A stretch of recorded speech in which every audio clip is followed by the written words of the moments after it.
우리가 함께 찾아서 합독하도록 하겠습니다. 고린도전서 3장 9절부터 11절까지입니다. 신약성경 266면에 있습니다. 고린도전서 3장 다 찾은 줄 알고 9절, 10절, 11절 우리 함께 내용을 생각하면서 합독합니다. 시작. 우리는 하나님의 동역자들이요 너희는 하나님의 밭이요 하나님의 집이니라. 내게 주신 하나님의 은혜를 따라 내가 지혜로운 건축자와 같이 터를 닦아두매 다른 이가 그 위에 세우나 그러나 각각 어떻게 그 위에 세울까를 조심할지니라. 이 닦아둔 것 외에 능히 다른 터를 닦아둘 자가 없으니 이 터는 곧 예수 그리스도라. 아멘. 자, 오늘 이 말씀을 가지고 다윗 언약의 실체라는 제목으로 은혜를 나누려고 합니다. 지난주에 다윗 언약에 대해서 말씀을 간단하게 나누었습니다. 요점을 정리를 하면 다윗에게 하나님이 약속을 하십니다. 그런데 많은 유대인들은 하나님의 집과 하나님의 집과 나라를 다윗의 집과 다윗의 나라라고 오해를 했습니다. 그래서 솔로몬이 세운 성전과 다윗이 다스리고 있는 유다가 영원토록 하나님이 지켜주고 보호해 줄 거라고 그렇게 생각을 했습니다. 그래서 환난과 역경과 고난과 그리고 하나님이 보내신 선지자들을 통해서 그게 아니다, 잘못 알고 있는 거야 라고 바르게 가르쳐도 듣지를 않았죠. 그 결과가 뭡니까? 나라가 망하고 성전이 무너지고 포로로 끌려가면서 숱한 고난을 겪게 되었어요. 이 기간이 몇 년이라고요? 500년입니다. 500년의 숱한 산전수전, 공중전, 지하전 다 겪고 나서 그제서야 깨달은 게 뭐냐면 내 집과 내 나라, 다시 말하면 다윗의 집과 다윗의 나라가 아니고 내 집과 내 나라, 다시 말하면 하나님의 집과 하나님의 나라를 하나님이 세우시고 영원토록 보존하겠다는 의미구나. 그걸 깨달은 거예요. 내 집, 내 나라가 내 집, 내 나라로 바르게 깨닫는데 몇 년 걸렸다? 500년 걸렸다. 그리고 500년 또 그냥 알게 된 게 아니라 어떻게 해요? 매맞고 쫓겨나고 무너지고 끌려가고 포로가 되고 죽고 하고 나서야 깨닫는 게 이거예요. 내가 아니라 하나님이구나. 원 집사님도 아까 대표 기도하면서 기도 가운데 늘 내가 그 내가에서 하나님으로 바뀌기가 쉬울까요? 어려울까요? 네, 몇 년 걸릴 것 같아요? 참 이게 잘 안 바뀌어요. 자, 이렇게 하나님의 언약의 의미가 하나님의 집과 하나님의 나라구나. 그렇다면 다윗에게 내 씨가 내 집을 건축할 것이고 나는 그 왕위를 영원하게 해주겠다라고 했을 때 내 씨가 솔로몬이 아니라, 그죠? 솔로몬이 세운 성전 무너졌지 않습니까? 영원하지 않았거든요. 그럼 내 씨가 누구냐? 바로 메시아라는 것이요. 하나님이 보내시는 그 메시아가 오시면 하나님의 집과 나라를 세울 거다. 그런 희망을 가지게 된 거예요. 자, 이 희망을 품고 있을 때 금방 메시아가 오셨으면 괜찮은데 또 시간이 또 한 500년 정도 흘러가요. 그 흘러가는 사이에 또 사람들은 시간이 길다 보니까 또 환경이 살아가는 삶이 힘들고 어렵다 보니까 또 헛된 꿈을 꾸기 시작합니다. 어떻게 꿈을 꾸냐 하면 메시아가 오시긴 오시는데 하나님의 집과 하나님의 나라를 세우는 게 아니라 다윗의 집과 다윗의 나라 같은 나라를 세워주지 않을까? 왜냐하면 이스라엘 역사상 가장 편안했던 때가 다윗과 솔로몬 때거든요. 가장 화려한 성전, 그리고 가장 부강하고 넓은 영토를 이게 누리고 있을 때가 바로 다윗, 솔로몬 때였습니다. 그런데 현재는 이방인들에게 나라가 멸망을 당하고 식민지가 됐거든요. 나라도 잃어버리고 신앙도 잃어버리고 그런 상황에서 하나님의 집과 하나님의 나라에 대한 구체적인 그림은 잘 그려지지 않으니까 경험했던 과거에 있었던 그런 영화를 꿈꾸면서 메시아가 오시면 성전을 다시 회복하지 않을까? 나라를 다시 회복해서 이 식민지에서 자유를 주시지 않을까? 그런 희망을 가지고 있었습니다. 그러다가 메시아이신 예수님이 오셔서 하나님의 나라를 선포했는데 처음에는 귀를 기울였습니다. 나중에 예수를 죽이기로 마음을 먹은 이유가 메시아로 오신 이 예수가 세우려고 하는 나라는 다윗의 나라가 아니었던 거예요. 또 예수님이 세우려고 했던 하나님의 집은 솔로몬 성전이 아니었던 거죠. 그래서 예수님을 죽인 겁니다. 죽이고 나서 이 예수를 따르는 무리들이 사라질 거라고 생각을 했는데 오히려 더 폭발적으로 성장을 해서 우리가 아는 기독교가 시작이 됐던 거죠. 자, 여기서 그러면 예수님을 통해서 하나님이 세우려고 했던 하나님의 집과 나라의 의미는 뭘까? 지난주에 하나님의 나라에 대해서 잠깐 말씀을 드렸습니다. 이 나라는 사람이 건국을 하고 사람이 다스리는 그런 이 땅의 나라가 아니라 하나님이 왕이시고 하나님이 다스리는 그런 나라, 그 나라는 앞으로 세워질 것이 아니라 이미 세워졌다는 거예요. 그래서 사무엘 하에서 다윗의 언약을 오해했을 때의 기도는 뭐예요? 이런 복을 주세요. 누리게 해주세요. 주세요. 미래적이고 어떤 소망, 간구의 기도로 끝마쳤는데 역대상에서 500년의 연단을 통해서 깨닫고 하나님의 집, 하나님의 나라라는 것을 깨닫고 나서는 기도가 달라졌어요. 어떻게 달라졌습니까? 지금 누리게 해주세요.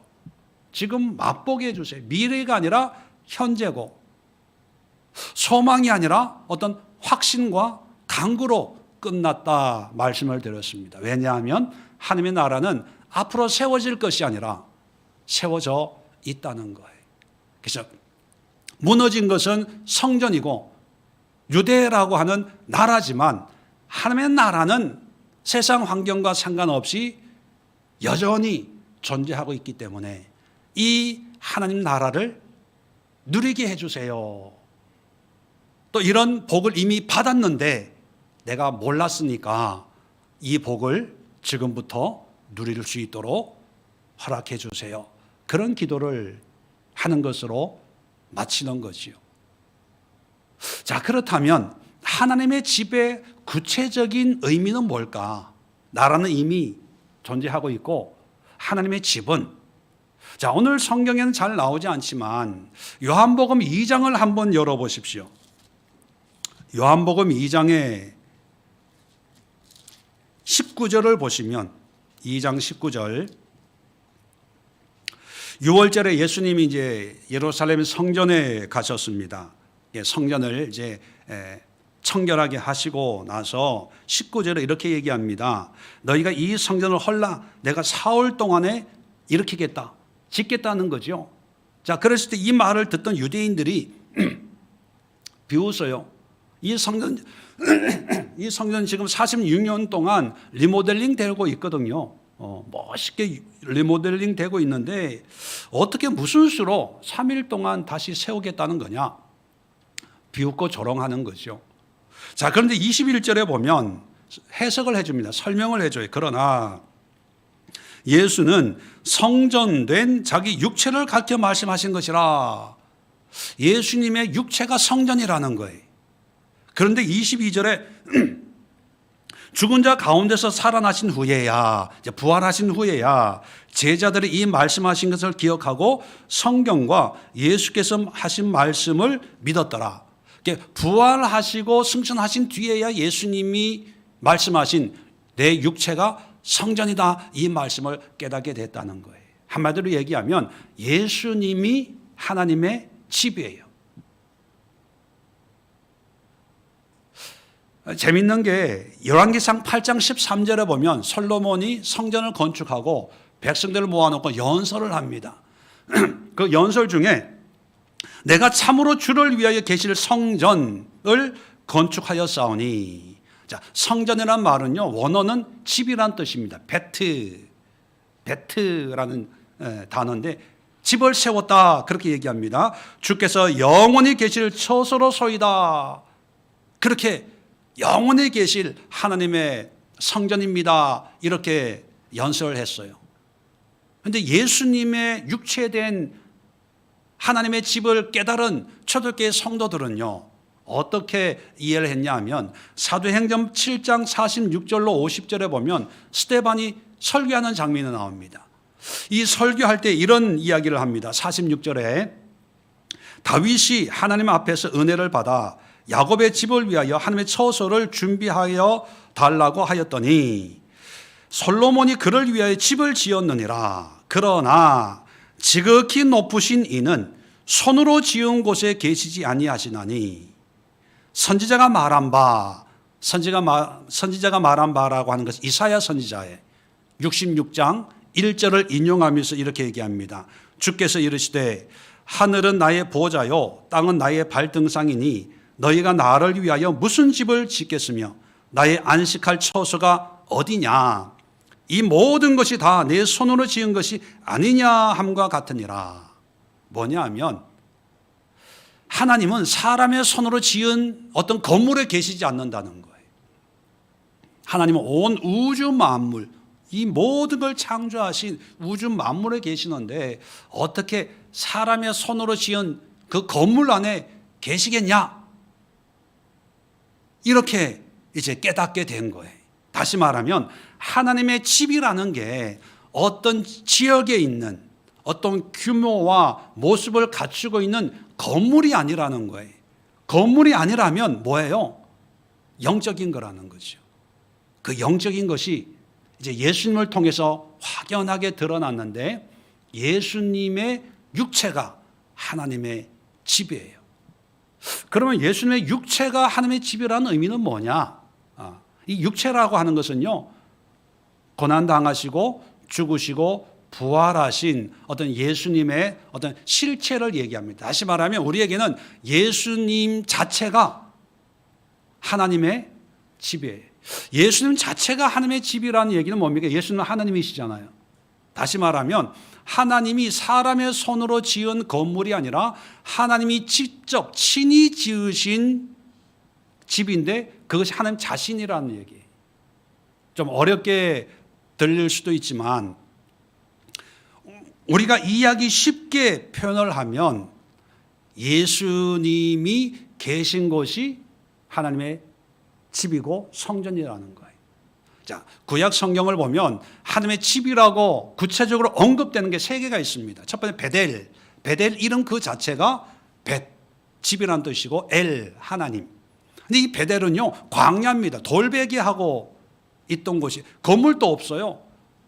그런데 그곳을 하나님의 집이라고 명명한 것은 뭐냐면 그곳에 하나님이 계시기 때문에 하나님의 집이라고 얘기하는 거예요. 그 다음에 성막을 하나님의 집이라고 얘기했는데 성막은 말 그대로 텐트입니다. 텐트, 천막이에요. 근데 그 천막 자체가 신령한 게 아니라 그 천막에 하나님이 계시기 때문에 하나님의 집이라고 그랬고, 성전도 마찬가지입니다. 여러분, 성전이 화려하고 크고 웅장해서 하나님의 집이 아니고 거기에 하나님이 계시기 때문에. 자, 그러면 똑같은 원리로, 자, 우리에게는 예수님이 이 땅에 오셔서 이제 예수님을 믿는 믿음의 사람들이 생겨나기 시작을 했잖아요. 자, 그 믿음의 사람들이 예수님을 이곳저곳에서 믿고 유대인만이 아니라 이방인들도 믿고 귀족들만이 아니라 종들도 믿고 여자들도 믿고 그렇게 믿어요. 자, 그런데 구약적인 개념은 하나님이 계신 곳은 성전이기 때문에 성전에서 예배해야 되고 성전에서 제사해야 되고 그리고 유대인들만 하나님의 백성, 그래서 하나님의 집에 들어갈 수가 있었던 거죠. 근데 예수님으로 말미암아 그게 다 소용이 없게 됐어요. 그 이유가 뭡니까? 예수님이 하나님의 집이기 때문에. 그래서 예수님을 믿는 사람이면 누구나 다 하나님의 집에 거할 수가 있는 거죠. 그래서 초대교회는요, 예수님으로 말미암는 이 믿음, 이 신앙이 곧 하나님의 집이다. 그걸 깨닫고 이제 뭐 누가 일부러 전도해라 마라 하기도 전에 335 모여서 하나님을, 예수님을 예배하고 예수님을 찬양하고 예수님을 섬기는 그런 모임들이 생겨나기 시작했는데 그 모임을 우리는 뭐라고 부릅니까? 그걸 교회라고 부르는 거예요. 교회. 자, 그래서 예수님이 성전인데 이 예수님이 성전이라는 것은 예수님을 믿고 따르는 사람들 그 공동체를 우리가 교회라고 부르는 거예요. 다시 말하면 다윗 언약의 완성이 실체가 뭐냐 하면 예수님으로 이제 드러났고 이 예수님으로 드러난 하나님의 집의 실제 모습이 뭐로 드러났냐 하면 그게 교회로 나타난 거예요. 이게 교회가 하나님의 집이라는 거예요.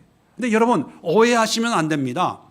여기서 제가 말씀드리는 교회는 오늘날처럼 아무 예수의 교회, 무슨 교회, 그리고 장로교회, 감리교회 이런 어떤 교파나 어떤 교단적인 교회를 의미하지 않고 그리고 어떤 지역에 있는 건물을 얘기하는 게 아니라 예수님을 믿는 사람들, 그런 사람들의 모임을 얘기하는 거예요. 그런 모임이 하나님의 집이라는 거예요. 하나님의 집은 형체가 없어요. 모양이 없어요. 화려하지도 않아요. 중요한 것은 예수님이 계시냐 안 계시냐. 교회에서 제일 중요한 것은 예수님이에요. 자, 이 예수님이 중요하다고 하는 것을 오늘 본문에 세 가지, 오늘 본문은 두 가지로 얘기하지만 저는 세 가지 비유로 말씀을 드립니다. 자, 9절을 보시면 9절은 5절부터의 내용을 이제 결론을 맺는 건데 5절부터 내용은 뭐냐면 자, 5절 볼까요? 아볼로는 무엇이며 바울은 무엇이냐? 그들은 주께서 각각 주신 대로 너희로 하여금 믿게 한 사역자들이다. 나는 심었고 아볼로는 물을 주었을 때 오직 하나님이 자라게 하셨다. 농사 짓는 걸 비유로 들어요. 그러면서 9절에 이렇게 얘기합니다. 우리는 하나님의 동력자들이요 너희는 하나님의 밭이요 하나님의 집이다. 너희 믿는 사람들, 교인들을 대상으로 얘기합니다. 자, 이 농사 짓는 비유로 드는 이유는 뭐냐 하면 이제 당시에 교회 지도자들이 있었지 않습니까? 바울 같은 경우에는 교회를 개척한 사람들이 건축한 사람들이거든요. 그러면 마치 솔로몬의 성전이라고 표현한 이유가 뭡니까? 솔로몬이 지어서 물론 하나님이 거하는 집이지만 하나님의 집이라고 표현하기보다는 솔로몬의 성전, 이게 솔로몬이 중요하게 여겼던 거예요. 마찬가지로 당시 사람들도 바울이 개척했으니까 이 교회 주인이 바울이 아닐까? 또 아볼로라는 사람은 말씀 공부를 잘 한 사람, 가르친 사람이 아볼로가 이렇게 말씀을 잘 가르치니까 아볼로가 주인이 아닐까? 또 당시 제자 중에 가장 유명한 제자가 베드로 아닙니까? 베드로가 수제자니까 베드로가 주인이 아닐까 이런 생각을 가지고 있는데 바울은 그게 아니야. 우리는 그냥 일꾼들에 지나지 않아. 너희들은 하나님의 밭이고 집이고 우리는 그 밭과 집에서 일한 일꾼이고 중요한 것은 하나님이 너희를 자라게 하는 거야. 하나님을 강조하기 위해서 아무리 물 주고 거름 주고 해도 자라지 못하면 의미 없는 것처럼 중요한 것은 농부에게는 곡식이 자라는 게 중요하잖아요.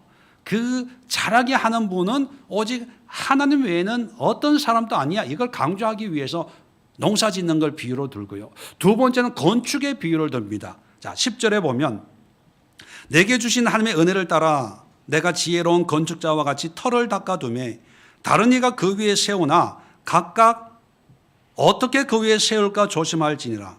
이 닦아둔 것 외에 능히 다른 터를 닦아둘 자가 없으니 이 터는 곧 예수 그리스도라. 이 터라는 말은 원어적으로는 기초라는 뜻입니다. 집을 짓는데 기초를 먼저 닦잖아요. 그 기초 위에 집을 지어야 집이 튼튼한 것처럼 중요한 것은 기초인데 이 기초가 예수 그리스도라는 거예요.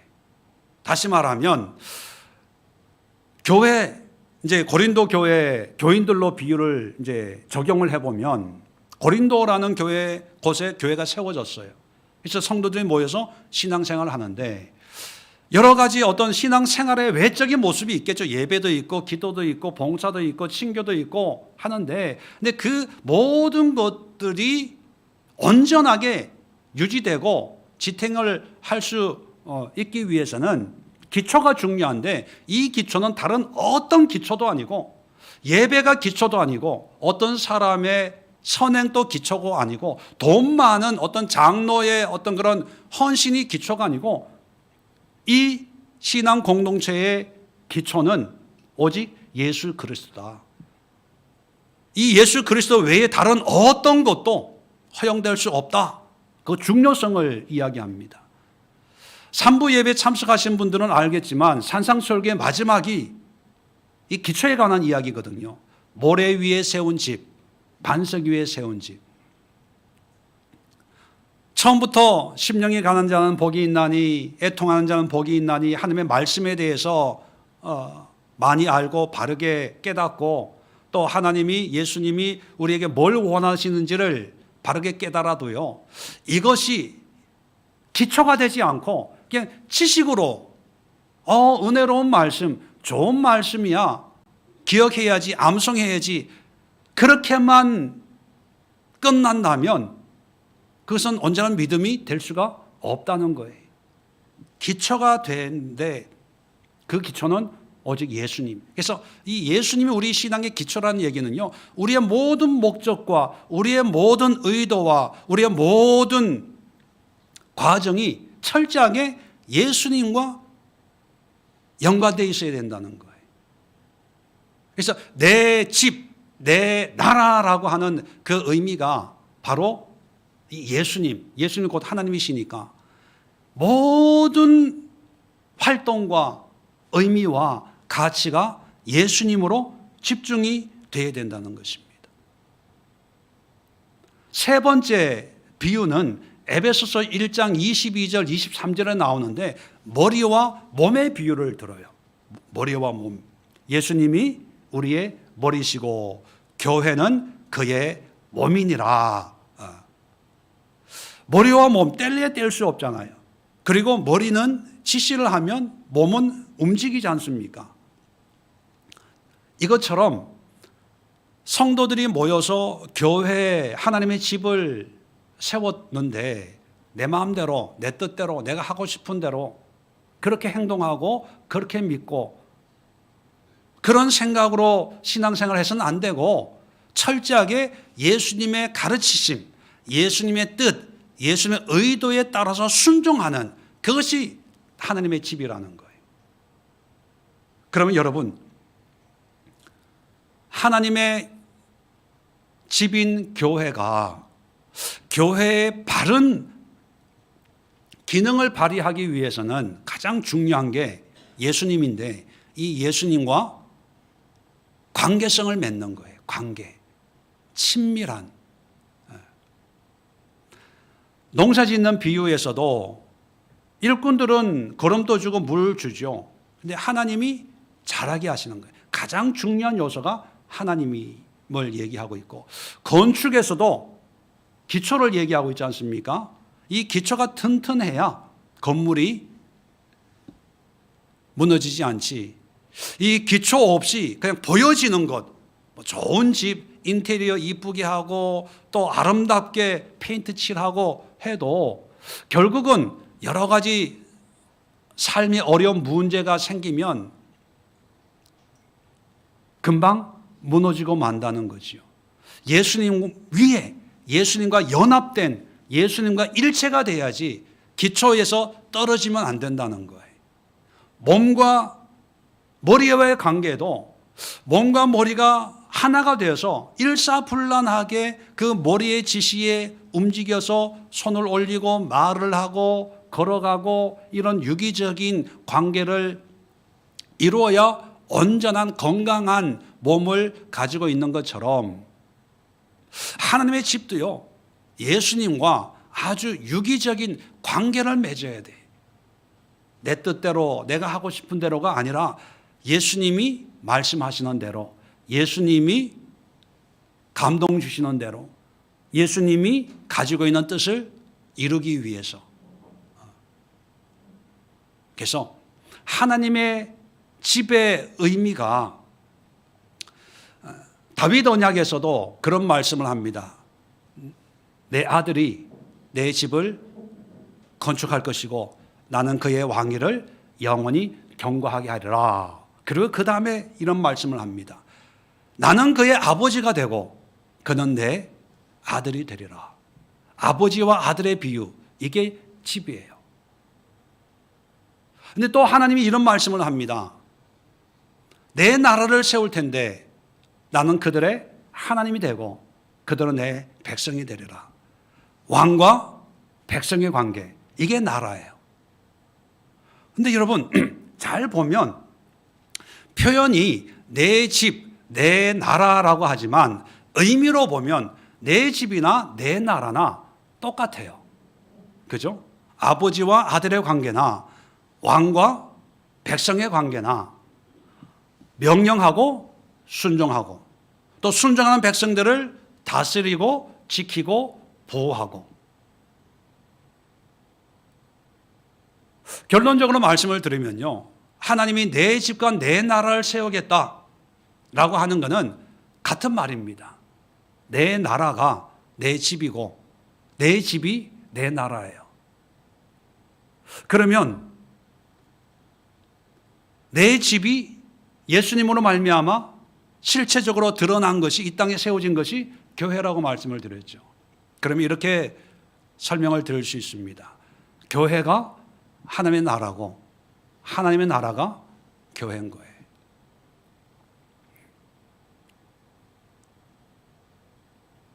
교회는요, 오늘날 많은 이미지와 의미가 추가돼 가지고 헷갈리게 만들지만 적어도 예수님이 부활 승천하신 다음에 초대교회에 모여서 신앙생활했던 초대교회의 그리스도인들은 분명했어요.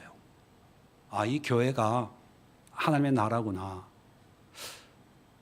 교회가 든든히 세워진다는 것은 하나님의 나라가 든든히 세워지는 거고, 하나님의 나라가 든든히 세워진다는 것은 교회가 든든히 세워지는 거구나. 교회와 나라를 구분하지 않았어요. 그래서 예수님도 제자들을 땅끝까지 이르러 내 증인이 되라 말씀하셨을 때 그 의미가 교회냐 나라냐 헷갈릴 필요가 없어요. 왜? 똑같은 의미니까. 그래서 가는 곳곳마다 교회를 세웠어요. 그 교회를 세울 때마다 하나님 나라가 확장이 되고 하나님이 다스리시고 하나님이 인도하시는 그런 나라가 세워졌구나, 이렇게 생각을 했습니다. 그리고 그 교회, 그 나라에서는 하나님을 머리로, 예수님을 머리로, 성도들은 예수님의 몸으로 순종하고 봉사하고 헌신하고 전도하고, 그것이 하나님은 나의 왕이십니다, 나는 하나님 나라의 백성입니다, 이 고백과 똑같은 의미를 가지고 있었습니다. 그래서 누가 뭐 전도해라, 교회 건축해라 말하기도 전에 다 알아서 자연스럽게 그렇게 신앙생활을 해 나가기를 시작을 했습니다. 그런데 역사를 보면 이 교회가 핍박받다가 이제 공인이 되고 로마의 주류 문화가 되고 주류 종교가 되고 그러다 보면서 큰 교회당이 세워지고 예배당이 세워지면서 구약의 솔로몬의 성전처럼 예수 그리스도를 기초로 하는 어떤 신앙 공동체의 의미는 사라지고 건물이 또 보여지는 거예요. 어느 교회 나가냐, 어디에서 예배 드리냐, 거기는 크냐 작으냐. 특별히 오늘날에는 교회가 너무 많아졌어요. 많아지고 목사님들도 많아지고 다양한 특색을 가지고 있는 교회들이 많아지다 보니까 이제는 그 교회를 쇼핑하듯이 선택을 하는 그런 상황이 돼버렸습니다. 그래서 내 마음에 드는 어떤 그런 교회, 그런 스타일, 그런 사역, 그런 목회자 그래서 찾아가요. 그러면서 이제 내가 선택한 그 교회에 등록을 하고 거기서 신앙생활을 합니다. 그리고 매주 예배 참석을 해요. 어떤 경우에는 주중에도 오고 봉사도 하고 그러면서 나는 신앙생활을 열심히 하고 있다고 생각을 합니다. 예. 열심히 신앙생활을 하고 있는 거죠. 그런데 중요한 것은 그런 모든 것보다도 더 중요한 것은 그런 삶 속에, 그런 신앙생활 속에 예수님은 나에게 어떤 존재라는 거예요.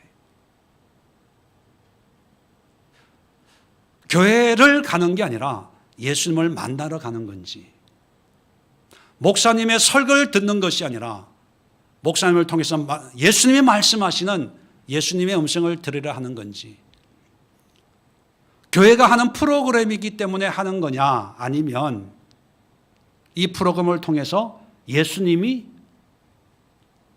뜻을 이루기 위한 그런 일에 내가 헌신하는 건지, 그게 중요한 건데 거기에는 관심이 없습니다. 그저 교회가 하는 것이 하나님이 하는 거니까, 교회가 가는 것이 하나님의 뜻으로 사는 것이니까 어떤 분들은요, 그 결과 교회가 구원을 준다고 생각을 합니다. 여러분, 분명히 말씀드리지만 교회는 결코 구원을 주지 않습니다. 구원은 예수님만이 줄 수 있습니다. 단지 교회가 하는 것은 뭐냐면 구원의 주가 되신 이 예수님과 친밀한 관계를 형성하도록 교육하고 훈련하고 도와주는 것이에요. 이 교회를 통해서 예수님을 만나지 않고 예수님을 보지 않고 예수님과 어떤 인격적인 관계를 형성하지 않는다면 죄송하지만 하나님과는 아무 관계가 없습니다. 목사는 좋아하겠죠.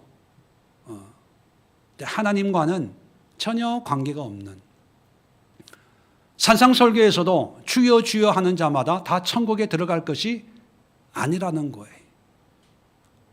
주님의 이름으로 귀신을 쫓아내고 병을 치료하고 각종 능력을 다 해도 그 기초가 예수님과 관계가 없으면 천국에 못 간다고 분명히 예수님의 입으로 말씀하셨거든요. 근데 사람들은 드러난 현상만 봐요. 주여 주여 하냐 안 하냐, 믿냐 안 믿냐, 구원의 확신이 있냐 없냐, 그런 능력이 있냐 없냐, 귀신을 쫓아내냐 안 쫓아내냐, 기도에 속된 말 영빨이 있냐 없냐. 영빨만 있으면요 달려갑니다. 돈 가지고 헌금하면서 기도해달라고. 치료의 능력이 있으면요 묻지도 따지지도 않고 줄 서가지고 대기표 받아가면서 기도 한번 받으려고 그렇게 해요. 그 기초가 예수 그리스도인지 사탄인지 아니면 자기의 능력인지 그건 묻지도 않아요. 알려고 하지도 않아요. 결과 맞고 싶으니까, 응답받고 싶으니까. 네. 교회도 마찬가지입니다. 교회도 무당집에 가는 것은 아니지만 교회에 오는데도 목사님 설교가 좋아서, 사랑이 많아서, 교회 분위기가 좋아서, 프로그램이 좋아서, 그것 때문이면 죄송하지만 교회하고는 연관이 있을 수 있습니다. 목사님하고는 연관이 있을 수 있지만 하나님하고는, 제가 단언하면서 말하건대 하나님하고는 아무 관계가 없습니다. 하나님의 집의 의미, 그리고 교회의 존재의 의미는 철저하게 모든 것이 예수 그리스도와 연합되고 연결되어 있어야 돼요. 그게 없이 그저 우리의 위안, 위로, 어떤 선한 행위, 행사, 우리 교회는 정말 이런 저런 사회 봉사도 하고 노숙자 사역도 하고 뭐도 하고 이것이 그 교회의 어떤 유일한 특징이다. 그러면 위험한 교회예요. 자, 그래서 여러분, 교회라는 이미지를 내려놓고 성경이 말하는 교회는 예수 그리스도의 존재를 인정을 하고, 존재를 인정한다는 것은 예수님이 나의 구세주, 하나님의 아들이라는 것을 인정을 하고, 그 예수님을 믿는 사람들의 무리예요. 공동체라는 거예요. 그러면 이 예수 믿는 사람들의 무리이기 때문에 건물이 필요해요? 필요치 않아요? 있어도 그만, 없어도 그만. 또 유대인이든 이방인이든 중요하지 않아요. 남자든 여자든, 부자든 가난하든, 귀족이든 종이든 중요하지 않아요. 가장 중요한 것은 예수님을 믿는 자. 또 여기서 또 높아심에 말씀드리지만, 믿는다고 하는 것이 단순히 믿습니다 한다고 되는 게 아니라 예수님의 머리로 예수님의 뜻에 순종하는 거예요. 순종하는 삶을 살고 있냐. 물론 처음부터 100% 순종하지 못하겠죠. 순종하려고 애쓰는 것. 다음 주에 말씀드리겠지만 완벽해질 수 없어요. 우리가 죄인인데 어떻게 완전해집니까? 그럼에도 불구하고 조금씩이나마 하나님의 뜻으로 살려고 애쓸 때 그것이 교회예요. 그런데 오늘날 우리의 실상을 보면 우리는 구약시대의 유대인들이 솔로몬 성전에서 제사 드리는 것으로 위로와 평안과 안전을 누렸던 것처럼 오늘날 각 처에 있는 교회에 등록을 하고 예배 참석함으로 편안함을 누려요. 야, 오늘도 주일 성수했다. 예배 참석했어. 그러면서 이제 목사님으로 말미암아 좋은 설교를 듣고 싶어 해요. 위로도 받고 격려도 받고 칭찬도 받고 잘한다 하나님의 은혜야. 우리가 늘 죄인이지 넘어지고 쓰러지지만 그래도 하나님이 우리를 사랑하시고 잘했다 칭찬하시고 또 구원을 주시고 이런 위로를 통해 또 한 주간 살고 싶어하는 그런 욕망이 솟구칩니다. 그게 신앙생활, 그게 믿음생활, 교회생활이라고 생각을 하죠. 그런 생활을 하기 위해서 좋은 말씀, 좋은 목사님, 좋은 교회를 찾아다녀요. 여러분, 이것은 신앙이 아닙니다. 성경이 말하는 그런 믿음의 모습이 절대로 아니에요.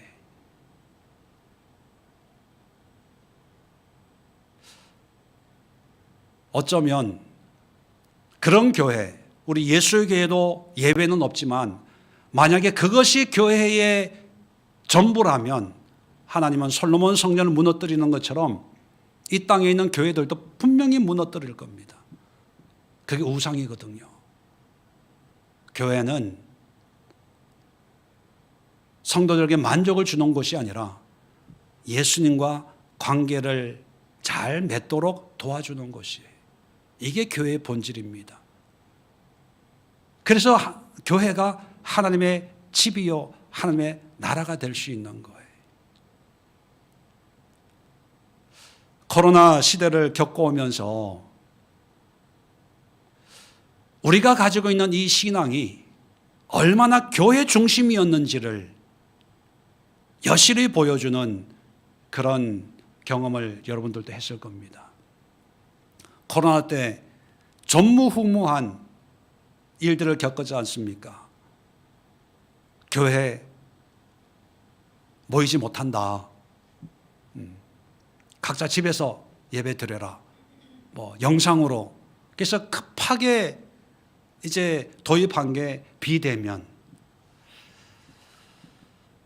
여러분, 교회라고 하는 것은 말씀드렸지만 하나님의 집이자 하나님의 나라예요.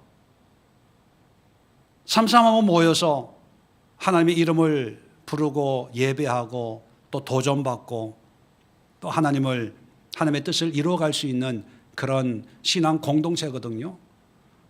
근데 그 공동체가 교회라고 생각해요. 이 건물. 근데 이 건물이 무너지는 순간 처음에 한두 번은 괜찮았어요. 이게 오래 지나면서 우리의 신앙에 어떤 영적인 힘이 점점 더 생깁니까? 아니면 점점 사그라듭니까? 거의 빨리 교회 가야 되는 거 아니야? 빨리 교회에서 빨리 이건 뭐죠? 이게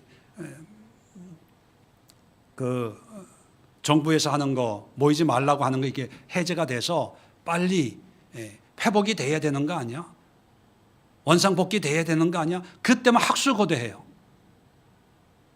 여러분 죄송하지만 코로나 자체는 아니지만 코로나 같은 시대가 한 몇 년 계속 됐으면 좋겠어요. 그래서 사람들이 이 교회 출석하는 게 이게 내 신앙이 아니구나, 내 믿음이 아니었구나, 이게 다 껍데기였구나, 이게 다 보여지는 예수의 기초 위에 세워진 게 아니고 그냥 모래 위에 세워진 내 신앙의 종교성이었구나, 이걸 뼈저리게 느낄 수 있는 그런 기회가 되었으면 어땠을까, 그런 생각을 합니다. 다들 교회 빨리 가고 싶어서, 그게 믿음이고 교회를 사랑하는 거고 하나님을 사랑하는 거라고 생각을 해요. 그리고 다들 이제 영상 예배, 비대면 예배가 의미가 없어지는 거죠.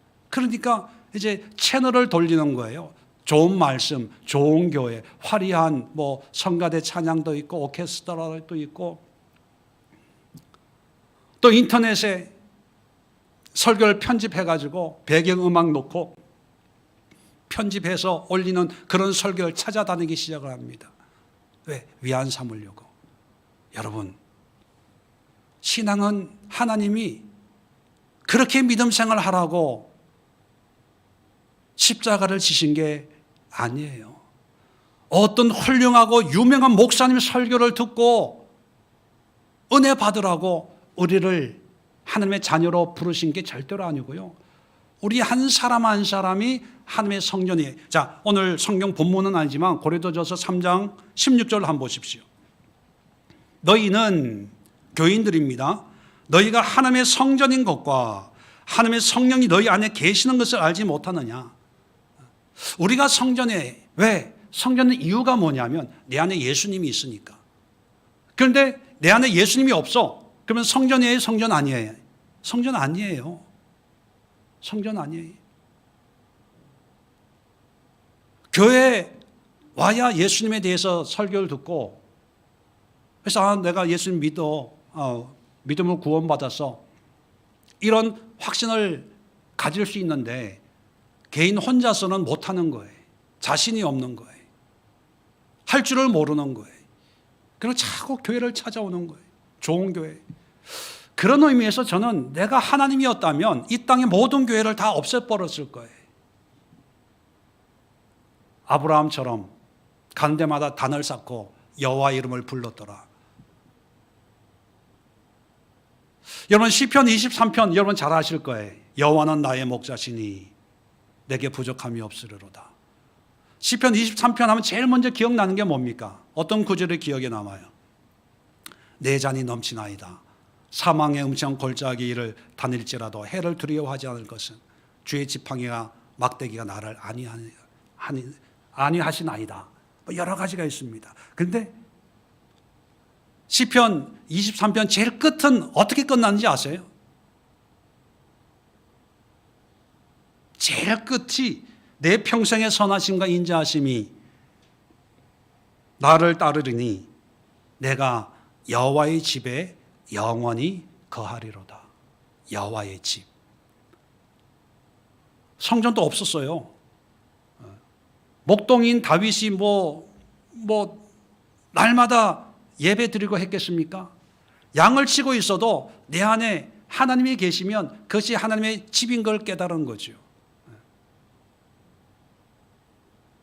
그래서 우리 교회에서 하고 있는 게 에클레시아 아닙니까? 제발 목사에게 목숨 걸지 말고, 주일 예배에 목숨 걸지 말고, 여러분들이 목사의 마음을 가지고 여러분들이 예배자가 되고, 여러분들이 예배 인도자가 되고, 여러분들이 봉사자가 되고, 여러분들이 교회 개척자가 되고, 여러분들이 교회 사역자가 되고, 여러분들이 바울처럼 물주는 자가 되고, 여러분들이 하나님의 나라와 집을 세우십시오.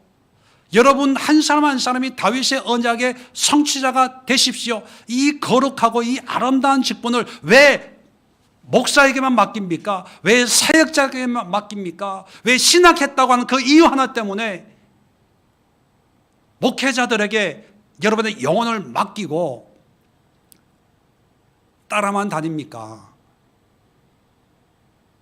여러분이 한번 해보세요. 여러분 한두 사람이 모인 그 모임도 하나님의 나라예요. 하나님이 내 나라, 내 집이야, 이것을 내가 영원히 보존해 줄게라고 한 약속을 한 그것이에요. 그러니까 얼마나 의미가 있습니까? 얼마나 자부심이 있어요. 얼마나 가치가 있어요. 이걸 깨달아야 되는데 이걸 깨닫지 못하고 거기 가. 주일 예배나 드리지 뭐. 나 예배 드리니까, 주일 예배 드렸으니까 주중에 집사님들하고 모여봐야, 권사님들하고 모여봐야 그렇고. 주일 되면 아침부터 준비해가지고 교회 나와서 제일 앞에 앉아서 예배 드리고, 난 믿음 좋은 사람, 은혜를 사모하는 사람. 단지 목사님에게는 이쁜 성도일 수 있습니다. 근데 하나님에게는 저는 잘 모르겠어요. 하나님은 어떻게 여길지. 하나님의 집과 하나님의 나라가 같은 의미라고 하는 것은요, 집은 어떻게 보면 개인적인 의미라면 하나님의 나라는 공동체예요. 이것이 같다는 의미는 나 혼자만 하나님을 믿는다, 이게 불가능하다는 거예요. 말이 안 된다는 거예요. 하나님의 성전인 우리 한 사람 한 사람이 공동체를 이루어야 돼요. 하나님의 나라를 이루어야 돼요. 어떤 분하고 이야기하다가 그런 얘기를 하는 걸 듣고 제가 화가 났어요. 이제 교회 나오셔서 믿음 생활, 신앙 생활 좀 하셔야죠 했더니만, 목사님 걱정하지 마세요. 하나님과의 관계는 아무 문제가 없어요. 잘하고 있으니까. 그 얘기를 들으면서 제가 속에서 너무 화가 났어요. 하나님하고의 관계가 혼자 그냥 신앙생활하는, 하나님하고 혼자 기도하고 이게 하나님과의 관계가 올바른 게 아닌데, 하나님과의 관계는 공의와 정의, 하나님을 사랑하고 이와 같이 내 이웃을, 내 형제들을 사랑하고 섬기는 거거든요. 그게 공동체, 그게 교회입니다. 교회와 하나님의 나라는 뗄래야 뗄 수가 없어요. 같은 의미예요. 그 하나님의 나라, 하나님의 교회가 굳이 주일 예배 반드시 참석해라 이게 아니라, 믿는 사람들과 함께 삶을 나누고 예수님을 본받고 예수님을 따르는 그런 어떤 헌신된 삶을 통해서 서로 영향도 주고 영향을 받고 교제하고 소통하는 그것이 교회거든요. 우리는 에클레시아라고 부르는데 그런 에클레시아를 통해서 하나님의 건강한 몸을 이루어야 되는데 자기 혼자 기도하고 설교 듣고 물론 인터넷으로 설교 듣겠죠. 영상으로 설교 듣겠죠. 그거는 믿음이 아니고 자기 만족이에요. 만족. 그건 하나님의 뜻을 이루어가는 것이 아니라 하나님을 모독하는 것입니다. 마틴 로이드 존스 목사님의 말씀을 빌리면 하나님을 모독하는 거예요. 왜? 교회를 우상화시키고 자기가 믿는 하나님을 우상화시켜서 성경에서 말하는 하나님이 아니고 자기가 믿는 하나님을 만들어 놓고 그게 하나님이라고 착각하니까 하나님에게는 모독인 거죠. 결론적으로 말씀을 드리고 정리를 하면요. 다윗의 언약인 내 집과 내 나라는 예수님을 통해서 이 땅에 실체가 드러났는데 그게 교회입니다. 교회. 그 교회를 통해서 하나님의 언약이 영원히 이제 보존되도록 약속을 하셨는데 그 교회에 우리를 세워놓으신 거예요. 그러면 우리가 신앙생활을 어떻게 해야 됩니까? 우리의 신앙은 다윗의 언약의 실체이신 예수님을 머리로 또 기초로 우리를 자라게 하시는 분으로 여기고 이 예수님의 뜻에 순종하고 또 예수님의 가르침에 순응해서 예수님을 닮아가고 예수님을 흉내내는 그런 참된 그리스도인의 삶을 통해서 우리의 삶의 하나님의 나라를 조금씩 더 확장하고 또 든든히 세워나가는 그런 일을 감당하는 것이 우리의 사명입니다. 그 결과가 뭐냐 하면 다윗의 언약의 수혜자가 되는 거예요. 하나님의 은혜의 복을 누릴 수 있다는 것입니다. 그렇다고 해서 여러분 다음 주부터 교회 안 나오고 우리끼리 모여서 예배 드립시다. 그게 아니라 교회에서는 하나님의 뜻에 대해서 배워야죠. 배워야 뭘 가르치고 배워야 어떻게 사는지 알고 전도하고 하지요. 여러분 우리가 세워나가는 에클레시아의 의미를 다시 한번 잘 정론하시고요. 다윗의 언약이 우리 집에서 이루어지는구나. 우리 거실에서 이루어지는구나. 우리의 이 모임을 통해서 정말 그렇게 귀하고 귀한 하나님의 은혜가 이렇게 결실을 맺는구나. 여러분 감동하시고 감격하시고 기뻐하시고 소망을 가지고 이런 에클레시아가 확산되어서 하나님의 나라가 온 땅에 확산되고 편만해질 수 있는 그런 희망과 소망을 가지고 여러분 바른 신앙과 바른 믿음으로 살아낼 수